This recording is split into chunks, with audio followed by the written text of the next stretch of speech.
Здравейте, приятели! Днес ще ви прочета от поредицата на моите мили съседи, семейство Песови. Те живеят в апартамент номер 12.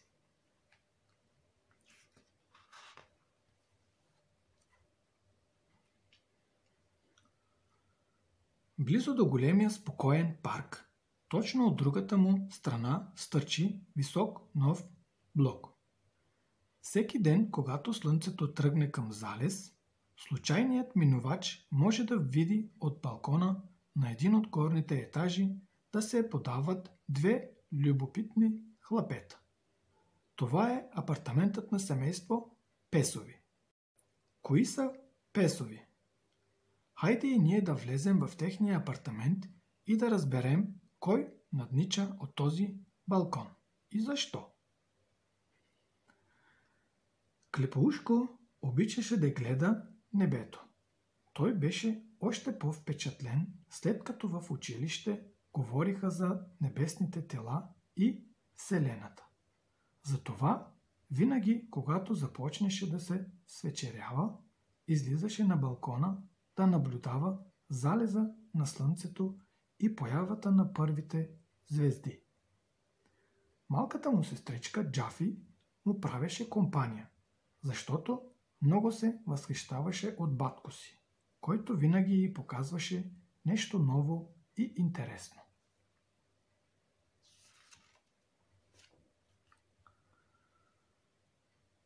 Клепоушко беше чул, че една голяма опашата звезда, както наричат кометите, се очаква да мине съвсем близо до Земята и ще може много лесно да се види. Той с нетърпение очакваше появата на това чудно явление. Затова от няколко вечери просто не откъсваше очи от небето.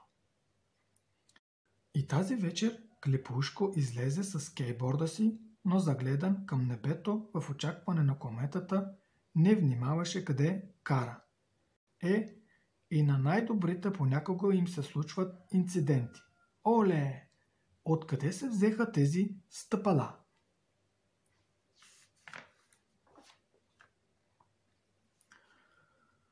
Когато стигнаха в болницата, Джафи се огледа и учудено попита: всички тук ролери или скейтборд ли са карали? Не са, промълви притеснено мама Лая. А защо е тази голяма тълпа от пострадали? Продължаваше да се чуди Джафи. Но останалите като че ли не я чуха. Да беше гледал къде караш, намуслено каза Джафи на брат си. Какво си търсил да зяпаш по небето, докато караш скейт? Но Клепоушко толкова го болеше кракът, че как сълзи се стекоха по бузите му. Добре де, не е важно. Смили се Джафи. Още щом се приберем вкъщи, ще излезем двамата на терасата да погледаме заедно звездите.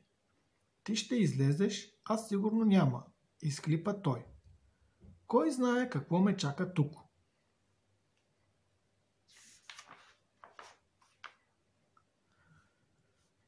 Но не всичко беше така черно, както си го мислеше Клепоушко. Оказа се, че само си е навехнал крака и сега известно време ще трябва да кротува. Лекарят му сложи гипс, за да го обездвижат, и му обеща, че скоро отново ще тича навън. Това успокои всички. Клепоушко за първи път си легна рано, без да възразява. И беше спокоен, защото Джафи му обеща, че ще остане будна цяла нощ. Ако опашатата звезда се появи в небето, тя веднага щеше да го събуди. Така той нямаше да се тревожи, че ще изпусне кометата, която очакваше с такова нетърпение. Джафи чак на сутринта щеше да разбере, че да обещаеш нещо е по-лесно, отколкото да го направиш. След половин час и се прииска да си легне. Но обещанието си е обещание. Колко ли време й трябва на тази звезда да стигне до тук? Чудеше се Джафи. И защо не вземе вече да дойде?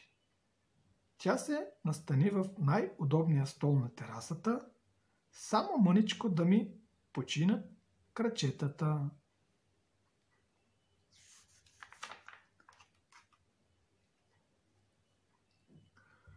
Когато някой е болен, редно е приятелите да го навестят, обяви тържествено Кико, като отвори широко вратата и пусна останалите вътре.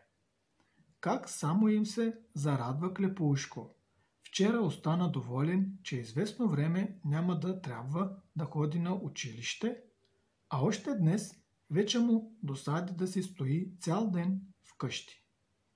Колко хубаво, че приятелите му са решили да дойдат на гости.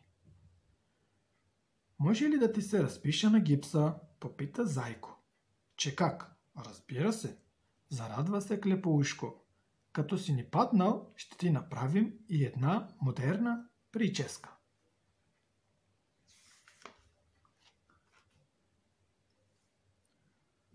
Клепоушко нямаше търпение сестричката му да се върне от училище.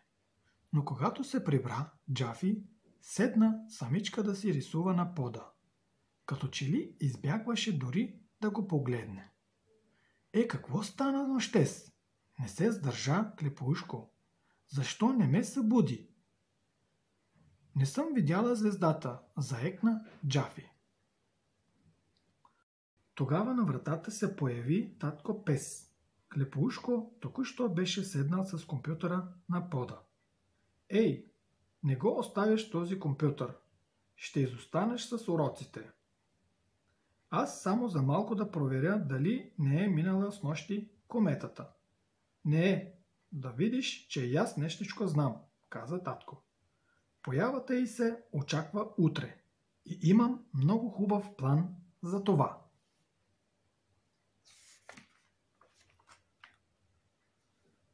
Ето какво беше намислил татко. Колко е хубаво тук! Възкликна Джафи, когато стигнаха височината, на която се намираше обсерваторията. Не знам как Клепоушко ще се изкачи по всички тези стъпала, каза мама загрижено и погледна към татко, който се чешеше по главата. Не се тревожете, кракът вече не ме боли толкова. От върха на кулата изгледът към реката и града беше още по-хубав. Повечето, които се бяха събрали там, още не се бяха наредили около телескопите. Любуваха се на панорамата и красивия слънчев залез. Вече времето е толкова ясно, отбеляза татко. Още малко и представлението ще започне.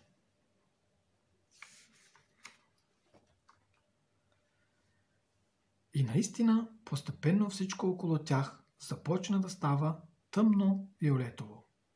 Един по един се редуваха на телескопите, с помощта на които можеше да се гледа далече в космоса.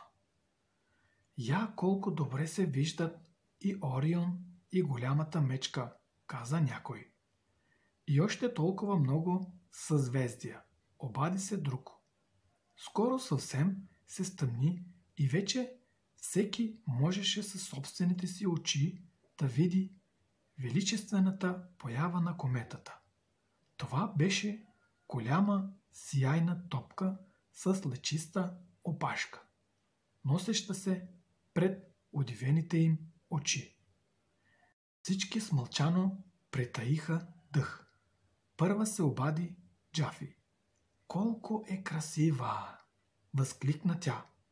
И едва ли имаше някой, който да не е съгласен с нея.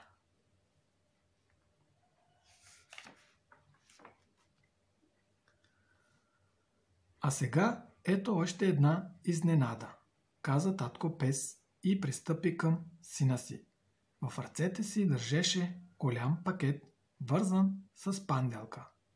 Та това е атлас на звездното небе, въодушеви се Клепоушко, докато вадеше книгата от опаковката. Благодаря, че сте ми го купили.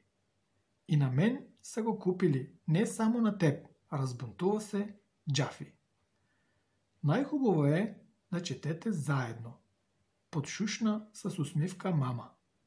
А кометата вече бавно изчезваше далече между звездите. Когато семейство Песови се прибраха, блокът беше тъмен.